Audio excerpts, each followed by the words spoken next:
శ్రావణ సోమవారాలు చాలా విశేషమైనటువంటి వారాలు. శ్రావణ మాసం శివకేశవులకు భేదం లేనటువంటి మాసం.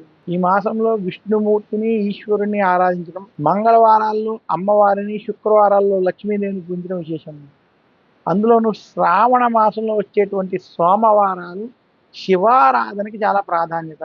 మనకి విశేషించి శ్రావణ మాసానికి సంబంధించిన విషయాలు మనం గమనించినట్లయితే, మనకి దేవతలు, దానవులు కలిసి పాల సముద్రాన్ని మదనం చేసి అమృత భాండం కోసం ప్రయత్నం చేసినట్టుగా, అలా అమృతం కోసం వారు ప్రయత్నం చేసిన సమయంలో ఆ పాల సముద్రంలో ముందుగా హాలాహల విషం రావడం, ఆ విష ప్రభావం చేత సృష్టి నాశనం జరుగుతుందని అందరూ భయపడటం. అప్పుడు ఆ విష ప్రభావం నుండి ఈ లోకాన్ని రక్షించమని అందరూ ఈశ్వరుని ప్రార్థించడం చేత శివుడు అమ్మవారికి ఒకసారి అలా చూసి, అప్పుడు అమ్మవారి యొక్క అనుగ్రహం చేత ఆ యొక్క విషాన్ని తన యొక్క గరళంలో, కంఠంలో బంధించినట్టుగా, అలా ఈ లోకాల్ని రక్షించినటువంటి మాసము శ్రావణ మాసం అని. అలా ఆయన విషాన్ని పెట్టుకున్నప్పుడు కాసేపు మూర్ఛిల్లడం, అప్పుడు అందరూ కూడా ఈ శ్రావణ మాసంలో ఆ రోజు సోమవారం ఈశ్వరారాధన చేయడం చేత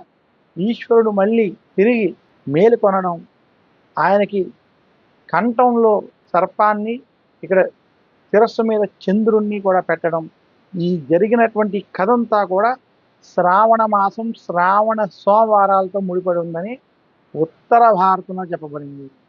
అందుకనే ఉత్తర భారతదేశంలో ఈ కథ ఆధారంగా శ్రావణ సోమవారాన్ని విశేషంగా జరుపుకుంటారు. అందుకనే శ్రావణ మాసంలో సోమవారాలు ఎవరైతే శివాలయానికి వెళ్ళి ఈశ్వర ఆరాధన వంటివి చేయడం, ఈశ్వరుడికి అభిషేకం వంటివి చేస్తారో వారికి ఈశ్వరుని యొక్క అనుగ్రహం త్వరగా లభించి అభీష్ట సిద్ధి జరుగుతుందని ఉత్తర భారతంలో విశేషంగా నమ్మకం.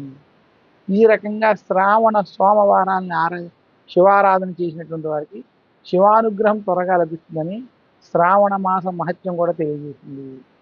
ఈ కథ ఆధారంగా శ్రావణ సోమవారాలు ఎవరైతే ఈశ్వరుని ప్రత్యేకంగా పూజిస్తారో, ఆరాధిస్తారో వారికి దోషాల నివృత్తి జరిగి శుభ ఫలితాలు, ఈశ్వరానుగ్రహం కలుగుతుందని తెలియజేస్తున్నాను. నమస్కారం. మీ చిలకమర్తి ప్రభాకర్ చక్రవర్తి Sharma. For more videos like this, subscribe Big TV channel.